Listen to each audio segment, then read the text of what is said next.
এই বিষয়টা নিয়ে কেউ কথা বলছেন না তিনটি কারণে। এক হচ্ছে যারা ভয় পাচ্ছেন যে বাবা এই নিয়ে কিছু বললে যদি আমার ভিটেমাটি চাঁটি হয়ে যায়।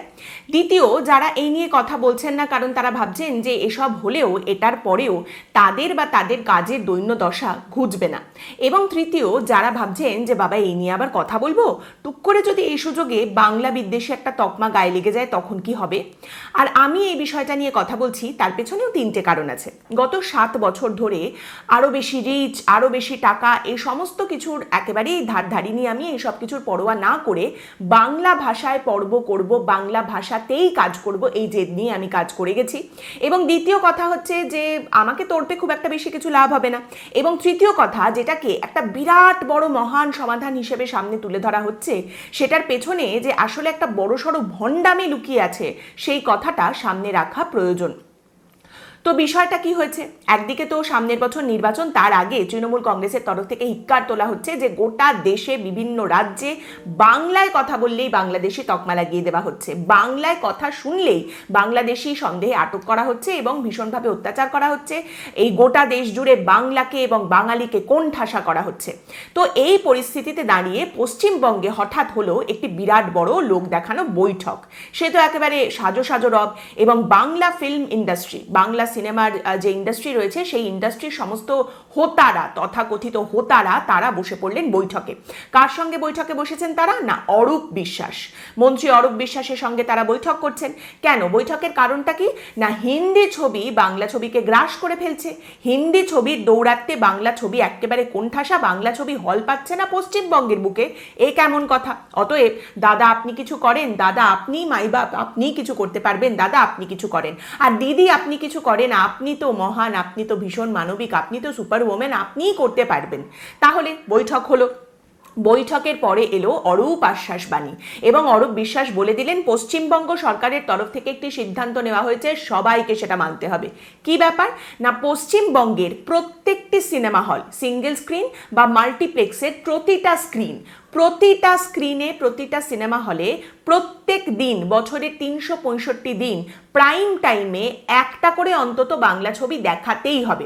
প্রাইম টাইম মানে বলা হচ্ছে সরকারি নির্দেশিকায় দুপুর 3টে থেকে রাত 9টা, এই 3টে থেকে 9টার মধ্যে একটা অন্তত বাংলা ছবির শো রাখতেই হবে প্রত্যেকটা সিনেমা হলকে, 365 দিন, বছরের প্রত্যেকটা দিন। অসাধারণ ব্যাপার। বাংলা সিনেমার পাশে এসে দাঁড়িয়েছেন সকলে।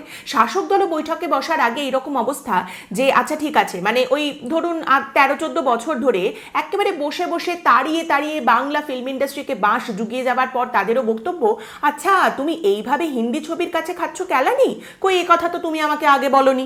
এবং সেই রকম ভাব করে শাসক দলের তরফ থেকেও বৈঠকের পর এইরকম একটি নিদান দেওয়া হলো। অসাধারণ ব্যাপার।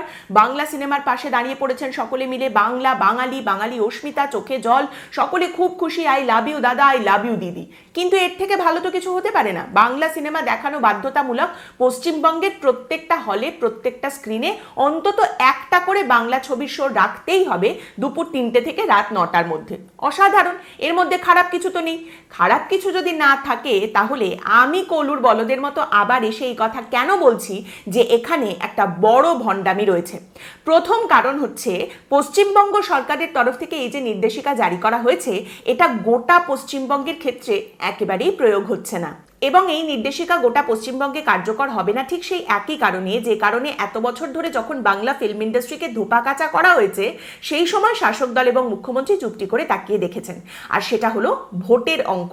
এই মুহূর্তে গোর্খাল্যান্ড টেরিটোরিয়াল অ্যাডমিনিস্ট্রেশন বা জিটিএ এর অনিত থাপা জানাচ্ছেন যে দেখুন, দিদি আমাদের আশ্বস্ত করেছেন, দিদি আমাদের জানিয়েছেন যে এই যে একটা নির্দেশিকা পশ্চিমবঙ্গ সরকারের, যে পশ্চিমবঙ্গের প্রত্যেকটি সিনেমা হলে, প্রত্যেকটি স্ক্রিনে দিনে 3টে থেকে, দুপুর 3টে থেকে রাত 9টার মধ্যে অন্তত একটা বাংলা সিনেমা দেখাতেই হবে, এই নির্দেশিকা উত্তরবঙ্গের দার্জিলিং, বিশেষ করে জিটিএ রিজন হিসেবে যে জায়গাটা পরিচিত, সেখানকার জন্য প্রযোজ্য নয়, সেখানে প্রয়োগ করা হচ্ছে না, ওটা বাকি পশ্চিমবঙ্গের জন্য। কিন্তু কেন? পশ্চিমবঙ্গ সরকারের একটি বাধ্যতামূলক নির্দেশিকা, সেখানে হঠাৎ জিটিএ রিজন বাদ পড়বে কেন?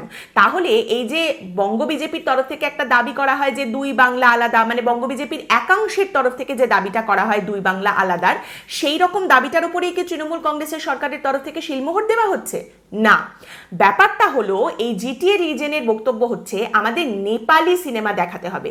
বাংলা ভাষার জন্য মুখ্যমন্ত্রী যে কাজটা করছেন, এই যে সিনেমা দেখানো বাধ্যতামূলক করেছেন, এটাকে আমরা কুর্নিশ জানাই, কিন্তু আমাদের জন্য নেপালি সিনেমাটা অনেক বেশি গুরুত্বপূর্ণ। অনিত থাপা তিনি তো প্রথমত বলছেনই যে দিদি কানে কানে তাকে জানিয়েছেন এই নির্দেশিকা জিটিএ রিজনের জন্য অ্যাপ্লাইড হবে না, এবং তারই সঙ্গে অনিত থাপা যিনি হচ্ছেন ভারতীয় গোর্খা প্রজাতান্ত্রিক মোর্চার প্রেসিডেন্ট, তিনি বলছেন, in the same spirit I earnestly appeal to your esteemed office to extend a similar provision to the GTA reason where Nepali is the lingua franca and Nepali language films are a vital part of our identity. এবং তারই সঙ্গে থাপা বলছেন, I propose that cinema halls in our region be mandated to screen Nepali films to ensure that our indigenous film culture receives fair representation. আমরা চাই যে এই একইভাবে এই জিটিএ রিজনে নেপালি সিনেমা অন্তত দিনে একটা যাতে দেখানো হয়ই, সেই বিষয়টাকে আপনারা বাধ্যতামূলক করুন। তার মানে ব্যাপারটা হচ্ছে যে আমরা এখানে নেপালি বলি তাই আমাদের নেপালি চাই, মানে এখন বাংলা বাঙালি থেকে নেপাল নেপালি এই জায়গাটাতেও কিন্তু গোটা বিষয়টা চলে গেছে। এবং তারই সঙ্গে উত্তরবঙ্গে এখন রাজনীতিবিদরা বলছেন যে এটা যদি না করেন আপনি এখানে, তাহলে কিন্তু আমরা আরো বৃহত্তর আন্দোলনের দিকে এগিয়ে যাব। জিটিএ সভার একজন নির্বাচিত সদস্য অজয় এডওয়ার্ডস তিনি কিন্তু এই হুঁশিয়ারি দিয়েছেন যে এরপর আমরা আরো বৃহত্তর আন্দোলনের দিকে যেতে পারি, মানে এই ইঙ্গিত তিনি দিয়ে রেখেছেন। তিনি বলছেন, দেখুন 2017 কিন্তু আমরা ভুলে যাইনি। অজয় এডওয়ার্ডস বলছেন আমরা 2017 ভুলে যাইনি, সেই সময় বাংলা ভাষাকে আপনারা আমাদের উপরে চাপিয়ে দেওয়ার চেষ্টা করেছিলেন, স্কুলগুলোতে বাধ্যতামূলক করার চেষ্টা করেছিলেন, 104 দিনের সংগ্রাম আমরা করেছিলাম। বাংলা এবং বাঙালির সঙ্গে আমাদের কোনো শত্রুতা নেই, কিন্তু আমাদের সংস্কৃতির ওপর অন্য কারোর সংস্কৃতি চাপিয়ে দেবার বিষয়টা এটাও কিন্তু আমরা মেনে নেব না। তাহলে অনিত থাপা যে দাবি করছেন তার কানে কানে দিদি যে আশ্বাসবাণী দিয়েছেন, এবং তারই সঙ্গে অজয় এডওয়ার্ডস যেদিকে ইঙ্গিত দিয়ে রাখছেন যে এরকম কিছু হলে বা না হলে আমরা কিন্তু বড়সড় আন্দোলনের দিকে যেতে পারি, এই দুটো মিলিয়ে মিশিয়ে কি দাঁড়াচ্ছে বিষয়টা দাঁড়াচ্ছে বাংলা বাঙালি, বাংলা সিনেমার পাশে দাঁড়ান, বাঙালি অস্মিতা, এই সমস্ত কিছু পাহাড়ে চুলোয় যাক। মানে দিদির জমানায় পাহাড় হাসছে, এই নির্দেশিকার কথা শুনেও পাহাড় হাসছে আর দাঁত কিরমির করছে, তাই ওখানে দিদির আশ্বাসবাণী, অরূপ আশ্বাসবাণী, এসব কিছু চুলোয় যাক। এইবারে আসি দ্বিতীয় সমস্যার কথায়। এই যে এই মুহূর্তে নির্দেশিকা জারি করা হচ্ছে যে প্রত্যেকটা সিনেমা হলে দুপুর 3টে থেকে রাত 9টা প্রাইম টাইমের মধ্যে একটা করে অন্তত বাংলা সিনেমার শো রাখতেই হবে, এতে লাভটা কাদের হবে? পশ্চিমবঙ্গের যে ইন্ডিপেন্ডেন্ট ফিল্ম মেকার, ছোট ছোট সিনেমা যারা বানান, ছোট ছোট প্রযোজক যারা রয়েছেন, যে সিনেমাগুলোর বাজেট কম কিন্তু খুব সুন্দর গল্প ইন্ডিপেন্ডেন্ট ফিল্ম মেকাররা তৈরি করছেন, ইন্ডিপেন্ডেন্ট একজন প্রযোজক তিনি টাকা পয়সা ঢালছেন, কোনো বড় প্রোডাকশন হাউস, প্রোডাকশন কোম্পানির সিনেমা নয়, তাদের কি এতে কোনো লাভ হবে? দেখুন এই মুহূর্তে এই যে নির্দেশিকা জারি করা হয়েছে, এর ফলে যেটা হবে, বড় বড় সিনেমা হল চেইনগুলো যারা রয়েছে তাদের সঙ্গে সবার আগে টেবিলে বৈঠকে বসার জায়গা পাবে বা সুযোগ পাবে বড় বড় প্রোডাকশন হাউসগুলো, প্রোডাকশন কোম্পানিগুলো, এবং তারা টেবিলে বসেই এই ডিলটা করবে যে দেখো তোমাকে বছরে 365 দিন একটা করে অন্তত বাংলা সিনেমা দেখাতেই হবে। আমার প্রত্যেক বছর আমি ধরে নিলাম গড়ে 10টা সিনেমা আসছে, তাহলে তুমি আমার সঙ্গে ডিলটা করে নাও, ওই যে একটা সিনেমা তোমাকে দেখাতেই হবে সেই স্লটটা তুমি আমাকে দিয়ে দাও। এবং এই যে বৈঠকে বসা, এই যে ডিল করা, এর সুযোগটা সবার আগে বড় বড় প্রোডাকশন হাউসগুলো পাবে, এবং তারা পাবেন যারা শাসক ঘনিষ্ঠ। এমনিতেই শাসক ঘনিষ্ঠ কিছু প্রোডাকশন হাউস রয়েছে, বড় বড় প্রডিউসার রয়েছেন, যাদেরকে কেউ কিছু বলার মতো খুব একটা সুযোগ পান না বা সাহসও পান না, তাদেরকে ঘাটানোরও সুযোগ থাকে না, কাজ পাওয়া যাবে কি যাবে না সেই নিয়ে একটা টানাটানি জায়গাও তৈরি হয়। এবং এখন ফিল্ম ইন্ডাস্ট্রির মধ্যে কারা শাসক ঘনিষ্ঠ এবং তাদের কি ধরনের গ্রহণযোগ্যতা, কি ধরনের বেসিক সুবিধা তারা পান, আর উল্টো দিকে কারা রয়েছেন, কারা শাসক ঘনিষ্ঠ নন বা কারা শাসক বিরোধী রাজনীতিতে বিশ্বাস করেন, তাদের কি জায়গা, সেটা তো খুব একটা লুকিয়ে রাখার মতো কোনো বিষয় নয়, লুকোছাপা তো নেই কিছু এই নিয়ে।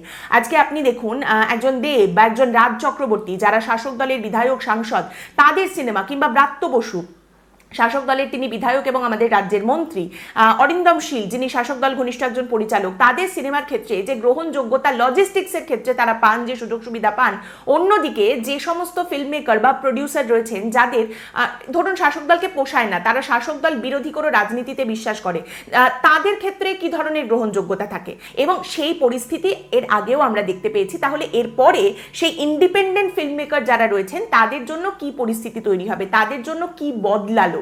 যেমন একটা অঙ্ক কি কঠিন, কিংবা বিনি সুতোয়, অভিযাত্রী, বিনয় বাদল দীনেশ, আকাশ অংশগত মেঘলা, বিসমিল্লা, একটু সরে বসুন, এটা আমাদের গল্প, বেলাইন, 5 নম্বর স্বপ্নময় লেন, দুধপিঠের গাছ, বুড়ো সাধু, কিয়া অ্যান্ড কসমস, দোস্তজি, মানিক বাবুর মেঘ, এই ধরনের সিনেমাগুলোর কি হবে, কোথায় যাবে, কারা এই সিনেমাগুলো এবার দেখাবেন এবং সেই জায়গাটা কিভাবে তৈরি করা হবে।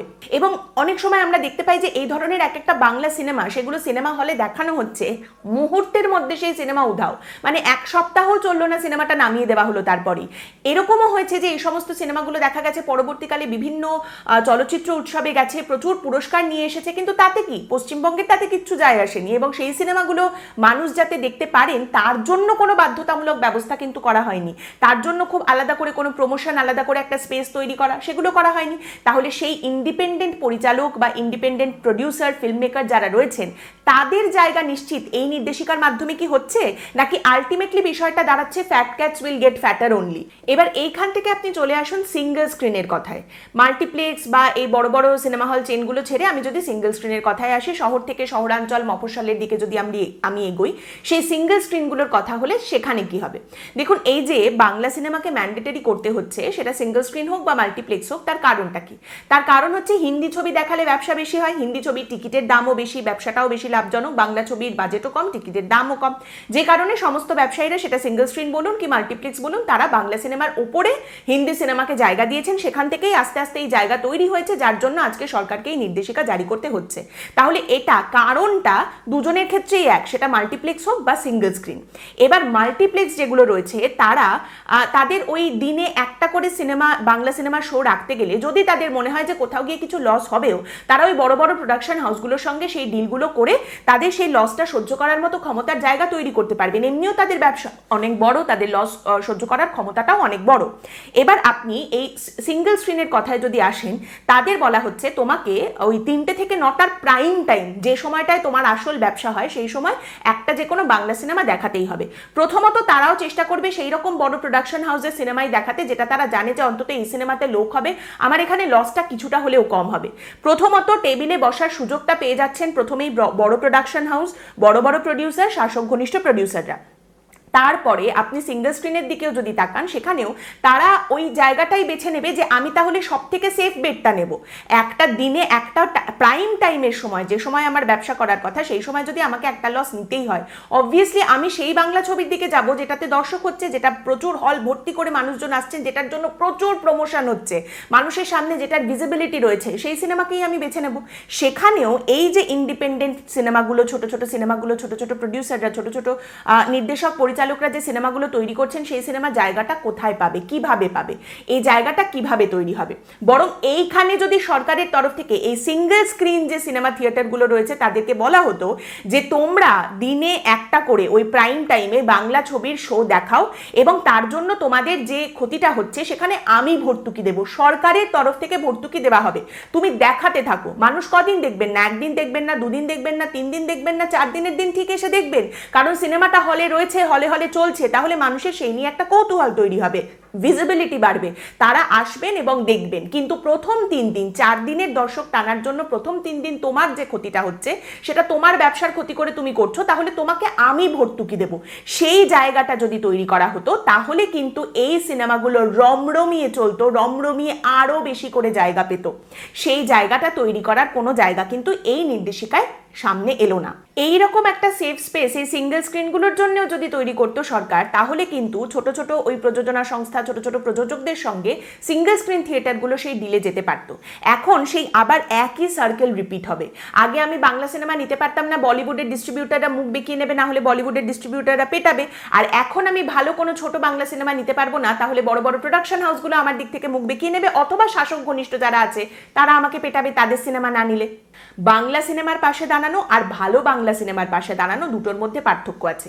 এখানে বিষয়টা হলো বাইরের লোক আমার ওপরে গুন্ডামি করছিল, আমার জায়গা নিয়ে নিচ্ছিল, সেই জন্য বাইরের গুন্ডাকে তাড়াতে আমি এমন একটা জায়গা তৈরি করলাম যেখানে ভেতরের গুন্ডারা আমার ওপরে গুন্ডামি করতে পারে, ছোট ছোট যারা রয়েছেন তাদের ওপরে গুন্ডামি করতে পারে।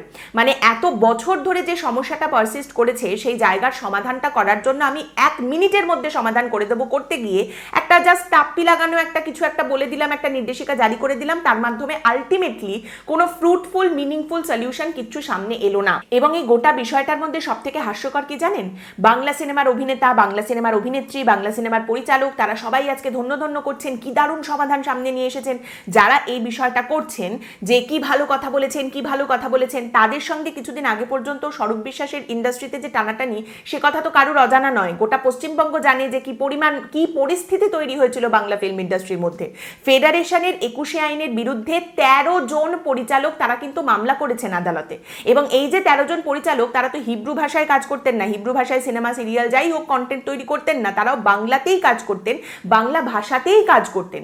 আপনারা জানেন কৌশিক গাঙ্গুলি, যার এখন সিনেমা ধূমকেতু, যেটা নিয়ে একেবারে গোটা পশ্চিমবঙ্গ জুড়ে শোরগোল পড়ে গেছে, সেই মানুষটি, সেই কৌশিক গাঙ্গুলিরও সিনেমার ক্ষেত্রে তার কাজ বন্ধ করে দেওয়া, সিনেমার কাজ করতে না দেওয়া, এরকম টানাপোড়েনের পরিস্থিতি তৈরি হয়েছে।